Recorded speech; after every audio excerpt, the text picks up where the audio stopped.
How does one keep the connection with the sound? When we use the word sound, it can mean many things to many people.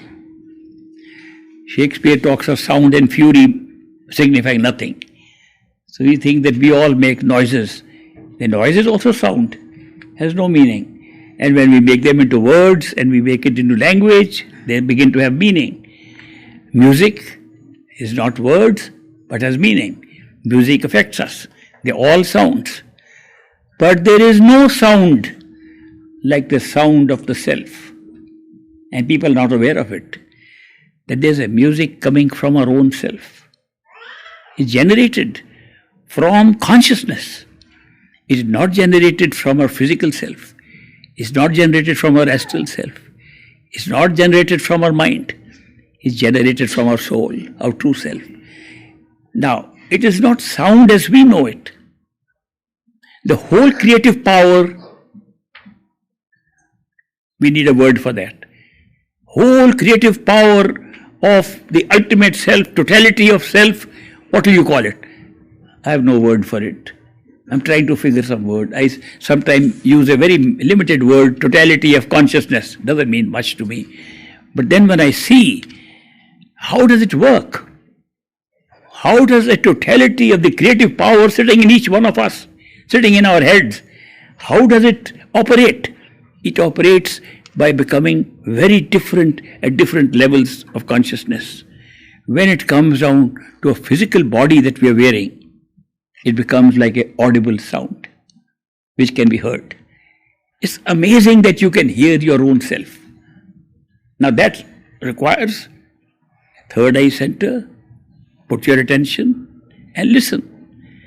Listening is the key to hearing that sound. If you are a good listener, you hear the sound. So long as the mind is scattered over all the things that are happening in the world, you won't hear the sound. You'll hear outside sounds. But when you gather your attention in meditation behind the eyes, you can always hear the sound. In fact, you will hear many distracting sounds also. There was a Japanese meditator I met at one conference, and he said, I am creating a special meditation chamber in my ashram near Tokyo, where I am blocking all external sound, so that only internal sound will be visible, will be audible. I said, I'd like to visit that ashram. So I went there. It's just about 25-30 miles outside of Tokyo. He had a small little ashram, and he was a Zen practitioner, but he was also doing other kinds of practices. And he had built a glass little cave, which he called the cave. A glass cave, completely soundproof. Even the air that was put in was made to cover its sound and then go in just enough for us to breathe inside. No sound. I said, I like to get in. So I sat inside that. I could hear my heartbeat like I never heard before. I could hear my breathing and so many gurgling sounds from my belly, which are going on all the time. I discovered there is no place where you can be totally quiet. I have not found any place in the world where you can say, this is a quiet place. Chirping of birds, something, even insects can be heard if you are in a complete quiet thing. Therefore, a sound is a necessary thing for existence. You'll be surprised to see how sound in its initial form, which is not like a sound, a creative power, is creating everything. When you discover the possibility of listening to your own sound, you're just finding your own self. And that's beautiful. Because how else will you know who you are? When you put your attention inside and hear the sound of your own self, it does not come from anywhere higher or lower or sides. It does not come from right or left. It comes from you and looks like a surround sound, like it's all around you.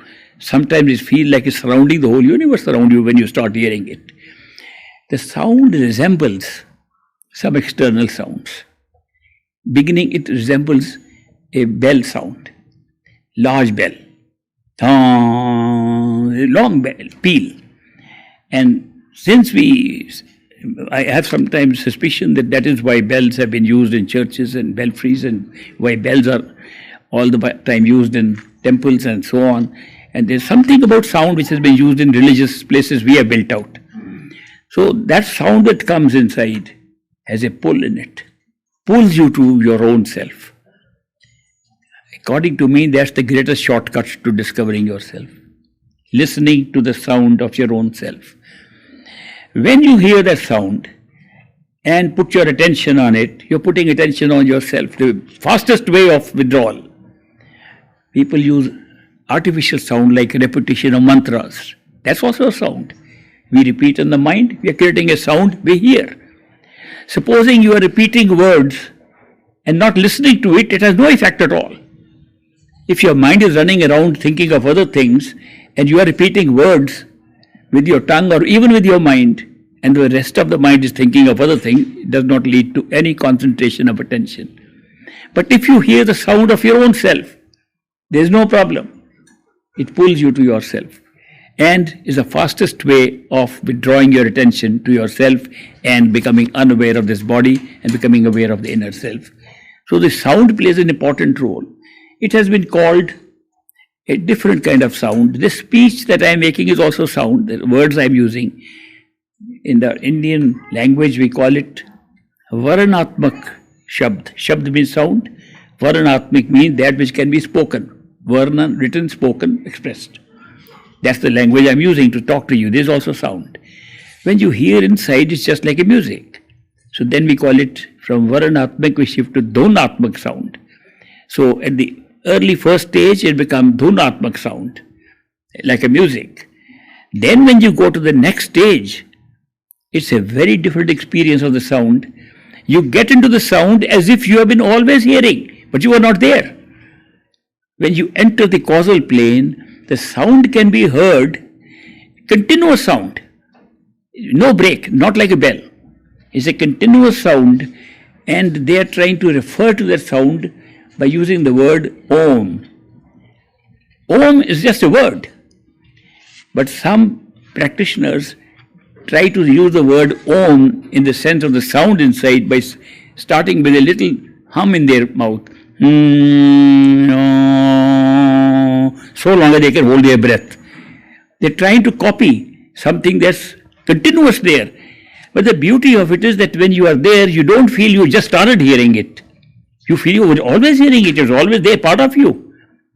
That's also the same sound.